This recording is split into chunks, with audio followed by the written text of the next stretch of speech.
آج ہمارا عنوان اسلام میں اقلیتوں کے حقوق کے بارے میں ہے۔ اسلام شرف انسانیت کا علم بردار دین ہے۔ ہر فرد سے حسن سلوک کی تعلیم واحد مذہب اسلام ہی دیتا ہے۔ کوئی ایسا اصول یا ضابطہ اسلام کو روا ہی نہیں جو شرف انسانیت کے منافی ہو۔ اسلامی ریاست میں اقلیتوں کو بھی ان تمام حقوق کا مستحق قرار دیا گیا ہے جن کا ایک مثالی معاشرہ تصور کر سکتا ہے۔ اقلیتوں کے حقوق کی اساس معاملات دین میں جبر و اکراہ کے عنصر کی نفی کر کے فراہم کی گئی ہے۔ اللہ تبارک و تعالی نے قرآن مجید فرقان حمید میں ارشاد فرمایا ہے، لا اکراہ فی الدین قد تبین الرشد من الغی فمن یکفر بالطاغوت ویؤمن باللہ فقد استمسک بالعروۃ الوثقی۔ اللہ تبارک و تعالی نے فرمایا دین میں کوئی جبر نہیں۔ ہدایت کو اور گمراہی کو رب تعالیٰ نے فرمایا واضح کر کے بیان کر دیا گیا ہے۔ فلہذا جس کی مرضی ہے کوئی ہدایت پہ چلے یا گمراہی پہ چلے، ہر کوئی اپنے اعمال کا جواب دہ ہوگا کل قیامت کے دن، ورنہ دنیا میں دین اسلام میں کسی قسم کا کسی فرد انسانیت پر جبر ہرگز نہیں ہے۔ اس کے علاوہ دوسرے مقام پہ رب تعالیٰ نے ارشاد فرمایا سورۃ الکافرون میں، فرمایا لکم دینکم ولی دین۔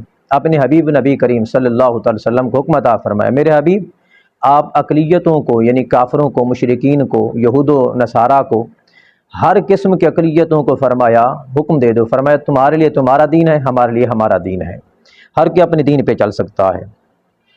اقلیتوں کے حقوق کو کتنی اہمیت دی گئی ہے اس کا اندازہ حضور صلی اللہ علیہ وسلم کے فرمان سے لگایا جا سکتا ہے۔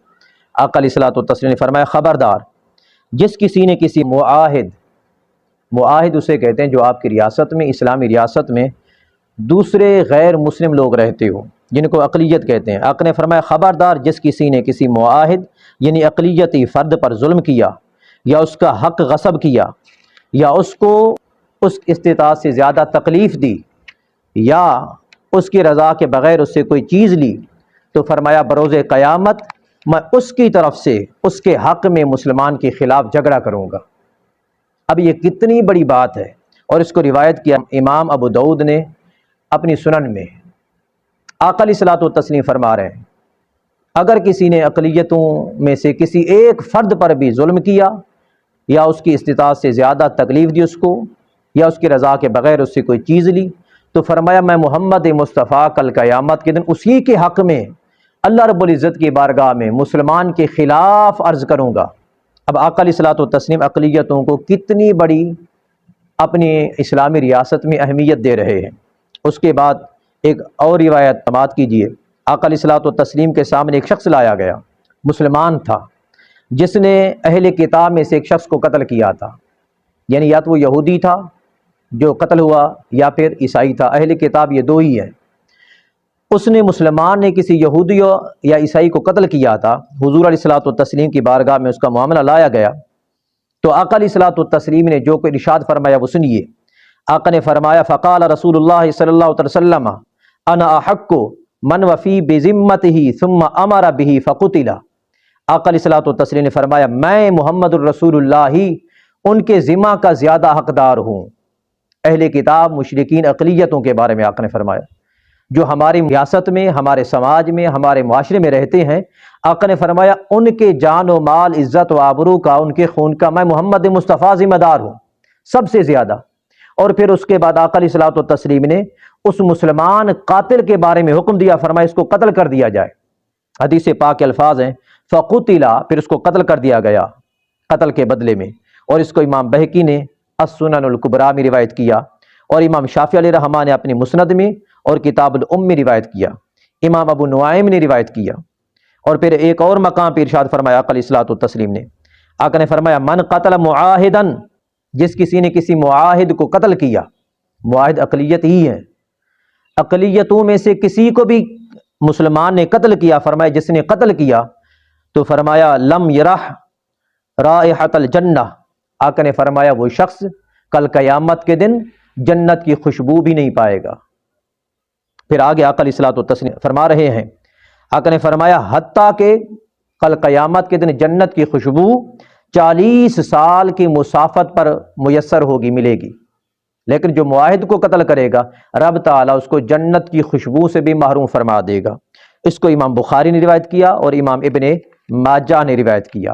ایک اور مقام پہ روایت کوٹ کر رہا ہوں، ملاحظہ کیجئے۔ حضور علیہ الصلوۃ والتسلیم کی بارگاہ میں حبشہ کے عیسائی آئے۔ اب دیکھیے اقلیتوں کو حضور علیہ الصلوۃ والتسلیم ان کو شرف دے رہے ہیں۔ آقا علیہ الصلوۃ والتسلیم کی بارگاہ میں حبشہ کے عیسائیوں کا وفد آیا تو آقا علیہ الصلوۃ والتسلیم نے انہیں اپنی مسجد میں ٹھہرایا، اور صرف ٹھہرایا ہی نہیں، جب ان کے مذہب کے مطابق ان کی عبادت کا وقت ہوا تو آقا علیہ الصلوۃ والتسلیم کی بارگاہ میں التجا کرتے ہیں، کیونکہ وہ حضور علیہ الصلوۃ والتسلیم کو رسول تو نہیں مان رہے تھے، نبی تو نہیں مانتے تھے، وہ تو فقط حضور کے نام سے ہی حضور کو جانتے تھے۔ وہ کہنے لگے کہ یا محمد صلی اللہ تعالیٰ علیہ یا رسول اللہ، کہ ہماری نماز کا وقت ہو گیا، ہماری عبادت کا وقت ہو گیا، ان کے مذہب کے مطابق جو ان کی عبادت تھی ہمیں عبادت کرنے دیجیے۔ آقا علیہ الصلوۃ والتسلیم نے اجازت دے دی۔ وہ پوچھتے ہیں کہ کہاں کریں، ہمارے لیے کون سی جگہ ہے؟ تو آقا علیہ الصلوۃ والتسلیم نے فرمایا میری مسجد مسجد نبوی تمہارے لیے ہے۔ تو آقا علیہ الصلوۃ والتسلیم نے ان کو اپنی مسجد میں مسجد نبوی کے اندر جگہ دی عبادت کرنے کے لیے۔ انہوں نے اپنی مسجد نبوی کے اندر عبادت کی، اور اس کے بعد آقا علیہ الصلوۃ والتسلیم نے فرمایا یہ لوگ ہمارے دوستوں کے لیے اور ہمارے لیے معزز ہیں اور ہم ان کی میزبانی کریں گے۔ آقا علیہ الصلوۃ والتسلیم نے بذات خود اپنے رحمت والے ہاتھوں سے ان کی میزبانی فرمائی، اپنے ہاتھوں سے۔ یہ کتنا بڑا شرف عطا کیا اقلیتوں کو۔ اس کے بعد ایک اور مقام پہ نجران کا وفد آیا حضور کی بارگاہ میں، 14 رکنی وفد آیا۔ آقا علیہ الصلوۃ والتسلیم نے انہیں اپنی مسجد میں ٹھہرایا، اور آقا علیہ الصلوۃ والتسلیم نے ان کی خدمت کی اور میزبانی کی۔ ابن سعد نے روایت کیا طبقات الکبریٰ میں، اور امام قرطبی نے روایت کیا جامع الاحکام میں، ابن قیم نے روایت کیا، نقل کیا زاد المعاد میں، اور دیگر اور بھی کئی واقعات ہیں اقلیتوں کے حقوق کے بارے میں۔ اب فتح مکہ کو لے لیں۔ فتح مکہ کے دن جب مسلمانوں نے مکہ کو فتح کیا، بڑی شان و شوکت کے ساتھ، بڑی عظمت کے ساتھ، بڑے مقام اور مرتبہ اور وقار کے ساتھ رب تعالیٰ نے یہ فتح عطا فرمائی۔ جب مکہ فتح ہوا تو مسلمان لوگ کہنے لگے کہ آج ہمارے لڑائی اور بدلہ کا دن ہے، انتقام کا دن ہے، ہم بدلہ لیں گے، ان تمام مظالم کا بدلہ لیں گے۔